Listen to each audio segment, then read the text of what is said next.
Just checking connection. I know it always takes a second.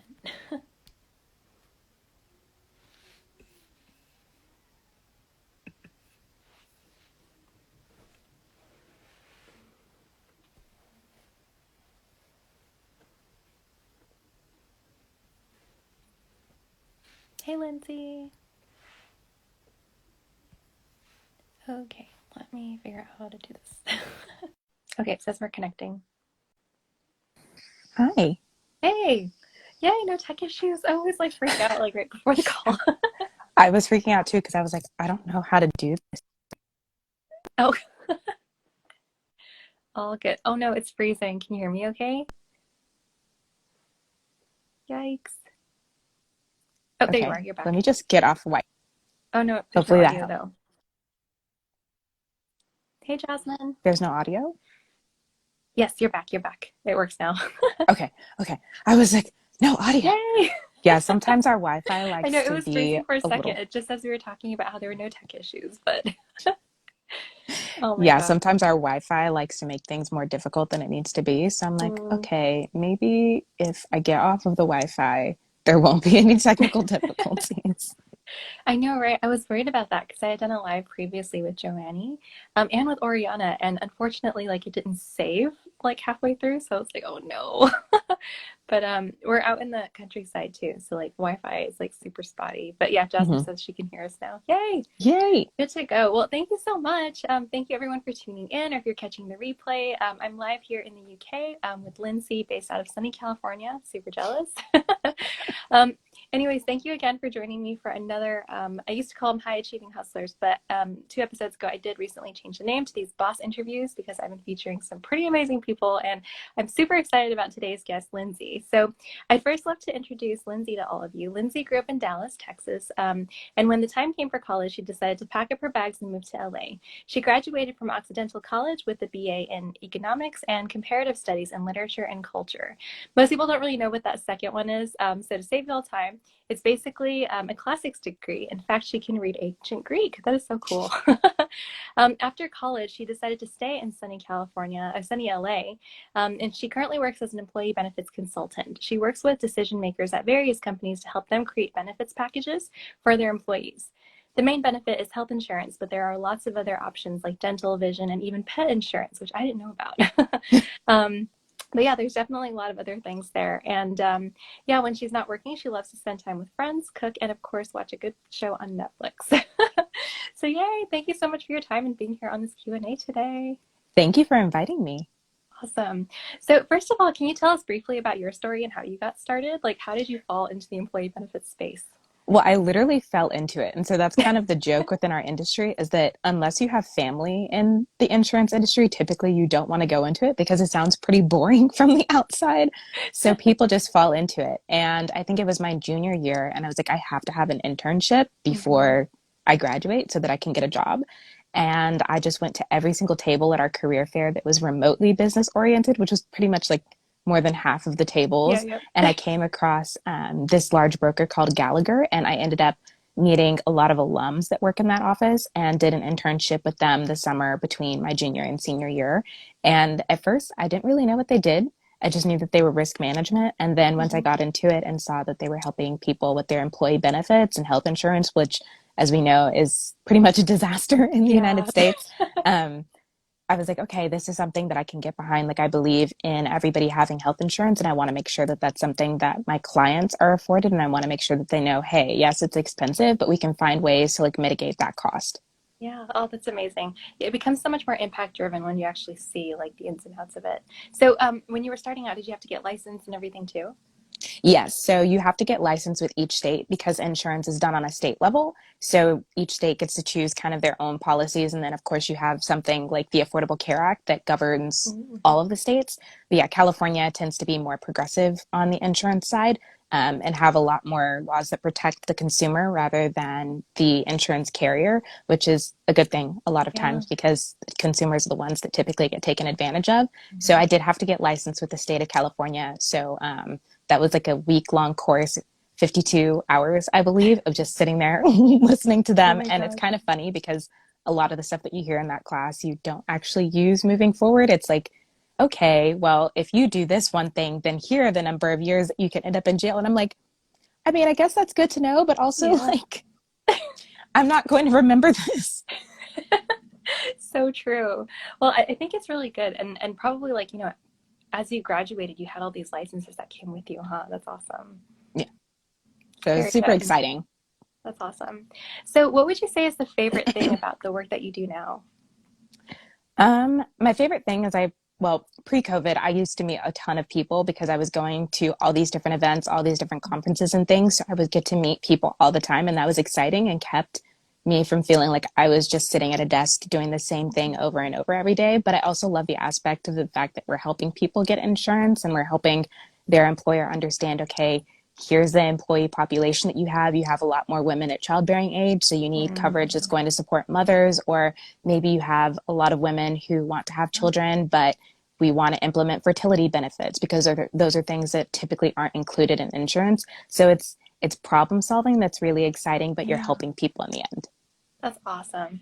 That's so good. And that's something I didn't even think about because I feel like there's a lot of small companies out there, as they're starting to like, scale and now that their teams are growing, their staff is growing, they're starting to like have to think about all of these things. Mm-hmm. So for a lot of business owners out there and professionals with, small teams, what should a good benefits package include? So it's different based on each company. I mean, each industry kind of has their own standard for what their employees want. So you typically see really rich benefits in things like accounting Mm-hmm. or the tech industry typically has some of the richest benefits that you'll see. So if you're doing a tech company, you want to have higher level benefits. And I would never encourage a company to have less rich benefits because like Mm-hmm. obviously you want to provide your employees something that's going to entice them to stay with your Yep. company, but there are industries such as like manufacturing where you don't always see the richest benefits because employees might not have the money to pay for those Mm-hmm. benefits, so you don't want to offer something that they can't pay for because then they won't enroll in it, so it's kind of pointless. um, so it's really sorry, my allergies. Oh, you're It's really fine. just looking at your employee population and understanding, okay, well, what will fit for them? And that's something that we do on our side is kind of analyzing, okay, you have a lot of women, you have a lot of people who are older, you have a lot Mm. of people who are younger, and then deciding on what packages would be best suited for that employee population. That's awesome. I love that your process is so like thorough because at least you spend the time with your clients to like, get to know them, get to know who their people are, and then Yeah. finding like, what's tailored for them. That's awesome. So why should people, excuse me, why should employees consider setting up these packages for the employees? So I know that you mentioned it earlier that, it's all about keeping your employees. What are some other benefits to setting these So, up? I mean, the biggest one is that it's a way to attract and retain the talent at your Mhm. company. So people look at the benefits packages. They look and see, okay, is this something that's going to cover me? Is it something that's going to cover my family? And if they're getting bids from other companies, likely they're going to choose the one that's going to give them the best benefits and obviously the best pay too. Yeah. Um, but another thing is that, like, I think it's just part of being a good employer is that, like, if you care about your employees, you're going to want to offer them things that are going to help them take care of their families. Yeah. I'd say the basic one to always offer, which in the state of California, as an employer, you're supposed to offer, is the health insurance. But also, people need to go to the dentist. Like, dental problems can cause huge health problems. Yeah. Vision insurance, too, because vision problems can result in other issues as well. Or they can also tell you that there are issues going on in someone's body that you don't know about. So, a lot of people Mm-hmm. don't know that going to the eye doctor can help a doctor tell you if you have diabetes because there are things that go on with in your body that affect your eyes while you have diabetes. So there's a Mm-hmm. lot of things that you can do with all of these packages and just I guess be a great employer, which Yeah, you wouldn't definitely. you think you wouldn't have to say, but it's actually pretty interesting how many companies don't really care Yeah. about the insurance that they're giving to their employees. Oh, totally. I remember when I was in finance and I was working with a lot more like corporations and, small companies and stuff. And it was just interesting because it was always like they were worried about like the cost associated with it. But when you think about, like what you could do for attracting talent and also retaining that key talent, ends up being like a sure thing, like a no-brainer, Mm-hmm. right? Most definitely. So for new companies, that are starting to scale, and they're starting to get to this point where they need to start thinking about this, when do you think is the best time for them to start considering, like, having conversations with like consultants like yourself? I think you can start having a conversation with a consultant from the very beginning just to get a good idea of like seeing what's out there so you know what Mm-hmm. type of budget you have to set up. Oftentimes, you won't see companies implement health insurance from the start because that is a very expensive endeavor typically, but it never hurts to just meet with a consultant and say, hey, I'm starting a company. It's in this industry. I'm looking to have this many employees. I want to grow over time. Like, here are the areas that we're in, and they can kind of tell you, okay, here are your options as far as insurance goes. Here are the ones that are best suited for the areas that you're in Mm-hmm. because different cities, different zip codes have different access to different networks. So it just have that conversation from the beginning so you can kind of have it on your radar moving forward and understanding, okay, maybe the after the first year of business, you want to start giving your employees health Yeah. insurance. And so now you have a better idea of what that's going to take instead of getting blindsided and seeing, oh, Mm-hmm. wow, this is a lot more expensive than I was bargaining on. Yeah, totally. No, I love that. And that's great advice. I definitely would recommend that to, any new business owner getting started, just start to put together a list of everything that you want. And like, when you hit those certain benchmarks, like what are you going to do when you hit 100K? What are you going to do when you hit 200K, 400K, 500K, right? All the way up to that seven figures, because it's not, you're not going to be able to do it alone. Well, you might be able to do it alone, right? But I definitely think, like when you start to work with teams and it goes back to that whole like together we go farther, you start to grow your teams and your staff. It's also going to come with the price to what's it going to look like to keep them versus Yeah. them going to a competitor. So no, that's great advice. So similarly, when I entered the financial planning world when I was fresh out of college, I went straight into a male dominated industry. Yep. Didn't really know what I was getting myself into. And I know you're a young hustler, and it's just been like so exciting just to get to know you, and just see all the amazing things that you've been getting up to. Um, so it's been really inspiring to learn more about you and your journey. What advice do you have for some of the young professionals out there, trying to like overcome obstacles and, really make a name for themselves? Yeah, for sure. I would say the one thing to always remember is that you have a right and you deserve to be in that space. And I know that a lot Mhm. of times when you're young, when you're a woman, when you're a person of color, you start to feel like you don't necessarily belong in that space, and you do. It's so vital that we create spaces in all of these Yeah. industries that are male dominated or that don't have a lot of diversity. We belong in those industries. We need to be there because if we're not, there's no one to advocate on our behalf. So Yes, that's something that absolutely. I'm very passionate about is that I want to make healthcare more accessible and affordable for all people. And I can't do that if I'm not a part of this industry. Yeah. Like I can't make healthcare um, better and safer for Black women if I'm not a part of this industry, if I'm Mhm. not having those conversations. So remember that you do have a vital role in that space. And I think that's probably my biggest piece of advice for people. No, that's great advice. Well, and I think, like as you start to grow up in leadership roles and management roles as well, I always look, like it definitely starts with leadership to really make that big change. But, you can't do that until like, you start, thinking about what that long-term vision would look like and going back to like, who you're doing this for and why you're doing this, right? Because Yeah. it's all about the people you're serving. It's all about who you're helping, and it's very impact driven. So that's awesome. So in today's day and age, I feel like it's all about networking and relationships. Wise mentor once told me, relationships are the new currency, and I feel like it's really important to be able to succeed in life and business. What are your top three tips for networking and building relationships?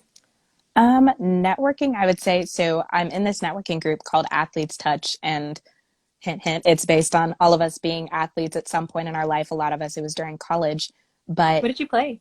I was a track and field and cross country runner. Yes, Yeah. awesome. So we all come together based on that. And I think it's a little bit easier if you find a group where you have a commonality Mhm. amongst everybody, because then it gives you an automatic conversation starter. So even though I might not know everybody who's in that Mhm. group, I can always go up and be like, oh, what college did you go to? What Yeah. sport did you play?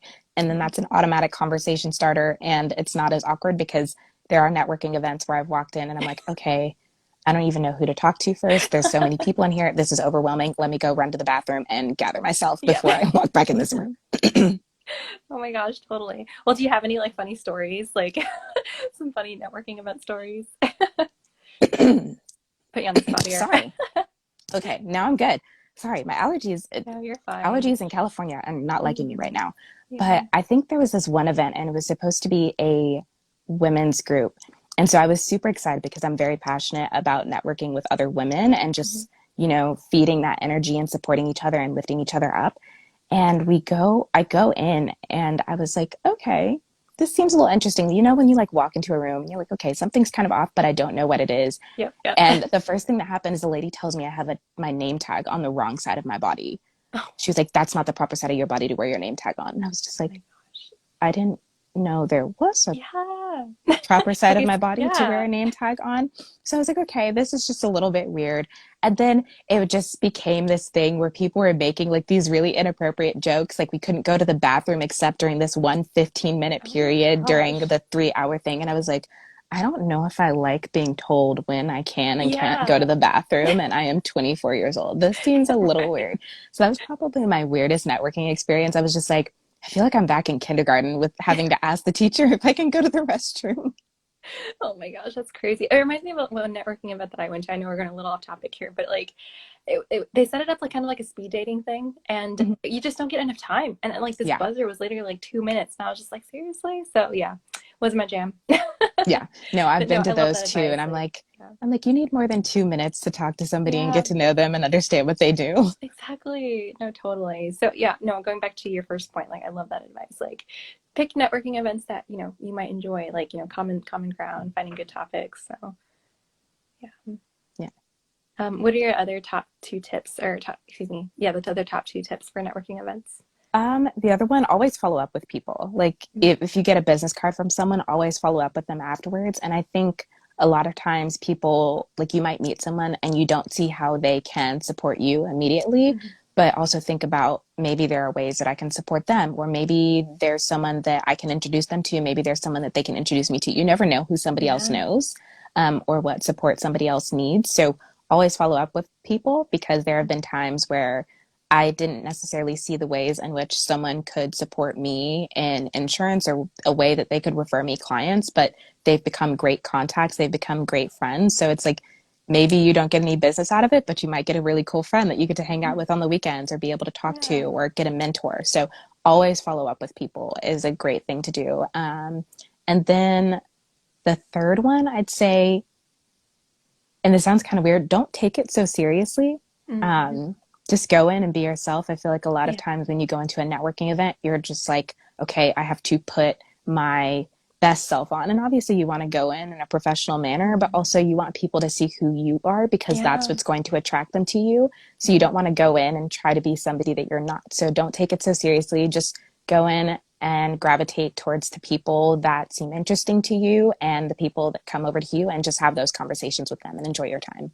That's awesome. No, I think that's great advice. Going back to the follow up, I heard this quote: "The fortune's in the follow up." I think that's like so important. And Yeah. going to that third point, I think that's so important, just because it's like I feel like when you go to a networking event as well, I feel like everybody also has like intentions, to do, the same thing that you're trying to do, like get leads, get contacts, right? And when you make it too serious, it becomes like not fun and it just becomes awkward, right? Yeah. And yeah, no, that's great advice. So yeah, always be yourself. Very good. Yes. So last question, I always love to end these Q&As with action steps.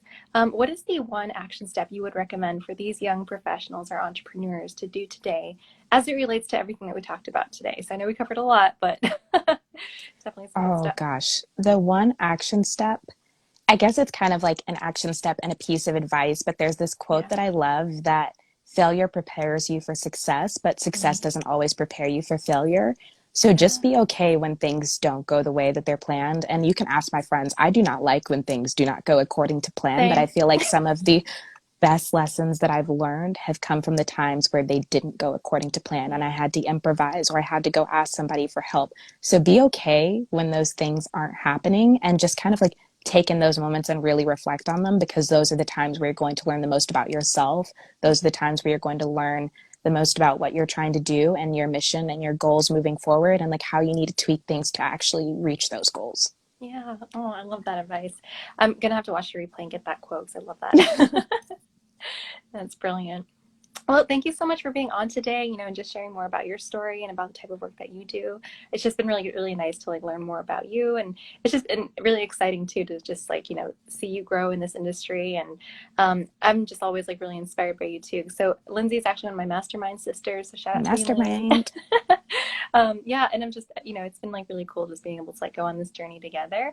Yes. Um, and I feel like, especially with the type of work that you do, like coming, when I came back from the finance industry, it's, being so male dominated and everything too, is just like, how do you make it? How do you make a name for Mhm. yourself and stuff too? But it's exactly like you said. So thank you. Thank you for So having for, me. yeah, so for people with more questions, about your work, or if they just have questions in general, how can they get in touch with you? So feel free to follow me on my Instagram, or just like reach out to me on Instagram. I have my phone with me all the time because like all of my work stuff is on there. And I am a millennial, so Yep, we don't really go anywhere without our phones. totally. But yeah, I like reach out to me on Instagram. I can send you my email, send you my number. Happy to talk, have conversations, grab a coffee and walk around because we can't actually sit in a coffee shop right now, at least not in Mhm. LA. So we can grab a coffee and walk around and look at hopefully beautiful scenery depending on where Yep. you are. Yep. No, totally. Awesome. Well, thank you so much again for, joining me today, and everyone that was tuning in or catching the replay. I hope you took a lot of notes. There are definitely a lot of gold nuggets in here. But as always, let me know your thoughts and feedback, or if you'd like me to have Lindsey on again sometime. So very good. Any final thoughts from you, Lindsey? No, just thank you so much for having me. And I'm excited that we've gotten to know each other in the mastermind over the past few months. And we also did the one day retreat together. So Yeah, we go way yeah, back. yeah. Oh, I know, right? Gosh, it feels like ages ago. I Yeah, know. no, it's been crazy. Yeah, 2020 has been the longest year of our lives. yeah, tell me about it. Yeah, I can't believe that. It definitely like went by really, really fast. But no, this has been awesome. Well, thanks again. And I will be talking to you again soon anyway. So Yes. hope everybody has a good rest of your day. Bye, Take everybody. care. Bye.